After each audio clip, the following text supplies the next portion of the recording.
Bonjour à tous et bienvenue sur une nouvelle vidéo de la chaîne YouTube Autobalf. Aujourd'hui on se retrouve pour la présentation d'un série 1 125D. Comment vous allez?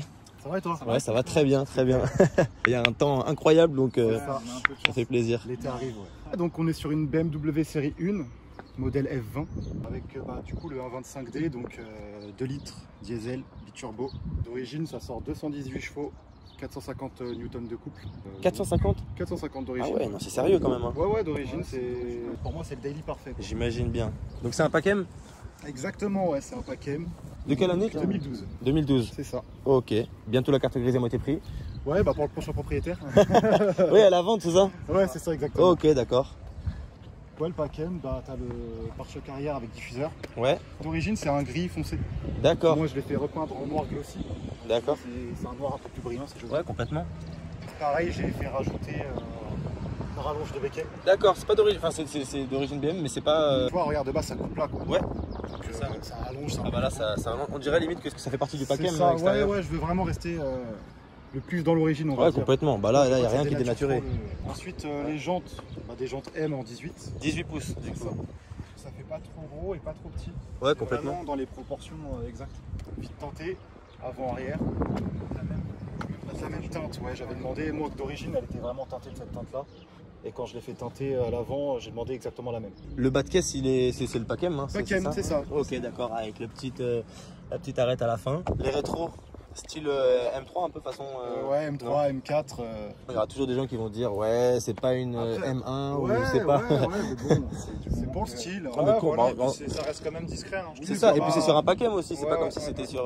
Puis bon, ça reste un 1.25D, hein, c'est pas. C'est ça, c'est pas un 16D. Voilà, je veux dénigrer personne. Non, bien sûr, mais bon, sur un 16D, c'est un peu plus insolent de faire ça qu'un 25. Ouais. Parce que c'est le plus gros diesel, c'est ça? Le plus puissant disponible sur cette version-là. D'accord. D'ailleurs, c'est le 2 litres diesel qui développe le plus de chevaux d'origine. Ouais, exactement. 100 chevaux au litre. 100 chevaux au litre, ouais, donc c'est un super ratio. Ouais, c'est en fait c'est la dernière évolution de 100 chevaux, c'est ça. Ouais. Donc c'est une phase 1, hein, ouais, on a oublié de le dire. Ouais. On le voit comme à la face avant et la face arrière, c'est pas les mêmes. Détail, mais bon, j'espère qu'on va le voir sur la vidéo, mais ouais, les barres sont en bleu, ouais, on le voit.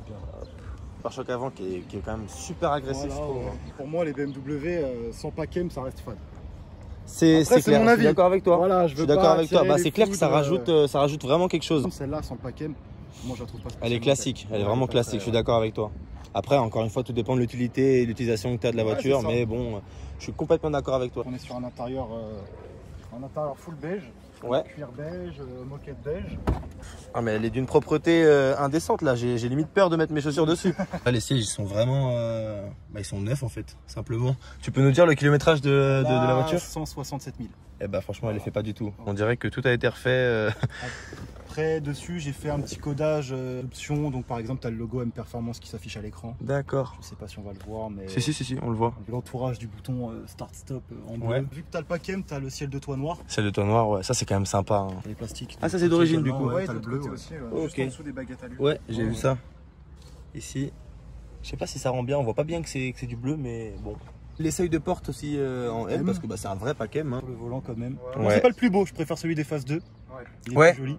C'est clair. Malheureusement, mais bon, t'as quand même le petit logo M d'origine. Donc c'est une boîte auto. Boîte auto, 7 rapports, c'est ça? 8 rapports. 8 rapports. 8, donc 8 rapports. Avec les deux portes gobelets. Après, elle est bien optionnée, quasiment tout. Bon, sauf le toit ouvrant, à part de petits détails peut-être que j'ai pas, mais bon. Il y a le Packerman Cardon, donc 12 haut-parleurs. C'est sympa, c'est le meilleur audio, non? Ouais. J'en ai eu des voitures, mais pour le coup, 12 haut-parleurs, un ampli, franchement, ça envoie. À l'arrière, tu me disais qu'il y a quand même beaucoup de place. Hein. Enfin, il y a suffisamment de place en tout cas. C'est ça. On peut partir à 4, voire même à 5. Ouais, 5, il y a une ceinture au milieu là. Une ceinture au milieu, ouais. On peut être père de famille éventuellement, mais bon, ça reste limité. Par contre, le coffre, t'as un assez bon coffre. Ah ouais, complètement. Ça là. reste, Bon, moi, je vous mettrai les valeurs en litres en bas à droite. Il y a la batterie derrière. Pas de roue de secours? Non. C'est des run flat alors du coup. Ouais, c'est ça. Bleu et Storil du coup la peinture. C'est ça? C'est ça. On en parlait tout à l'heure, mais du coup c'est une peinture qui rappelle légèrement le bleu et Storil, il existe depuis quelques temps chez BM. Sur les E36 comme on disait tout à l'heure. Ouais, les E36. Sauf que la nuance après, avec le temps il la change. Le 1.25D par rapport aux autres, tu le reconnais parce que là les deux sorties. C'est ça. Voilà. Ça c'est direct. Si c'est une 1.20 ou une 1.18.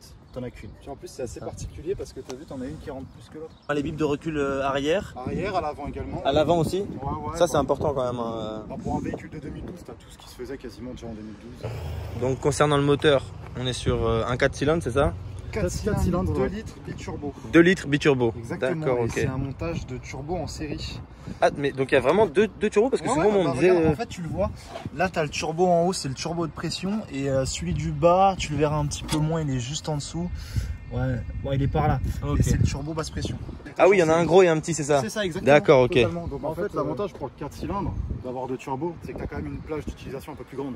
C'est peut-être pas un 6, effectivement, hein, beaucoup chez BM. Oui, ne bon surfent après. que par le 6.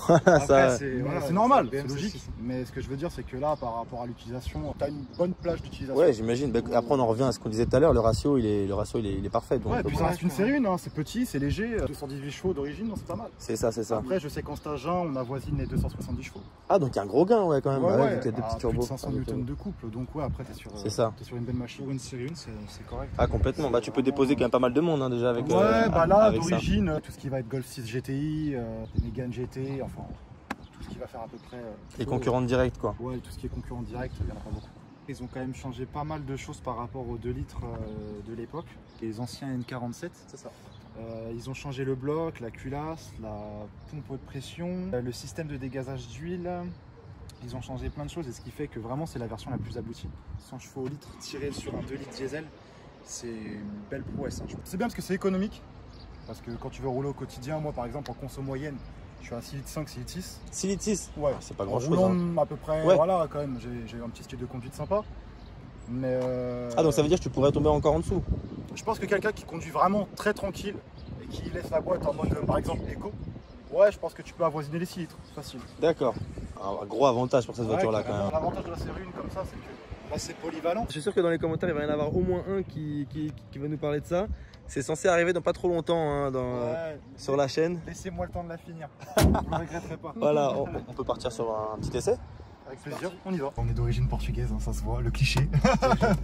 Et c'est des écrans en fait, là, en dessous des compteurs. Ouais, donc là, de là jusqu'au bout, vraiment tout ça, c'est un écran. C'était les prémices des Virtual Cockpit un petit peu quand même. Ouais, on va dire ça. peu, Bah, pour ouais, l'époque, oui. Pour Ouais. l'époque, c'était déjà C'est ça. très très bien. Ouais, 2012 hein, quand même. Ouais. C'est ça. T'as de l'éclairage d'ambiance aussi dessus. Ah ouais. T'as des Bon là on n'est petits pas de nuit ouais, donc ça va être voilà, compliqué il mais. fait trop beau, mais C'est t'en as dommage. dans les poignées. À l'extérieur. Les poignées extérieures. T'as le pack LED sur les poignées extérieures. Ouais, c'est un petit type d'alu. Enfin, de l'alu, je sais pas si on peut appeler ça de l'alu, mais ouais, ça fait brosser. Ouais. T'as là, Ouais, c'est t'as sympa. rappel sur les poignets.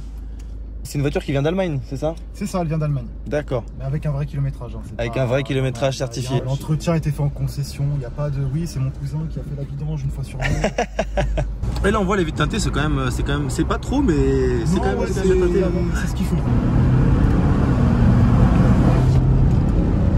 Ah ouais, ça a de la pêche hein.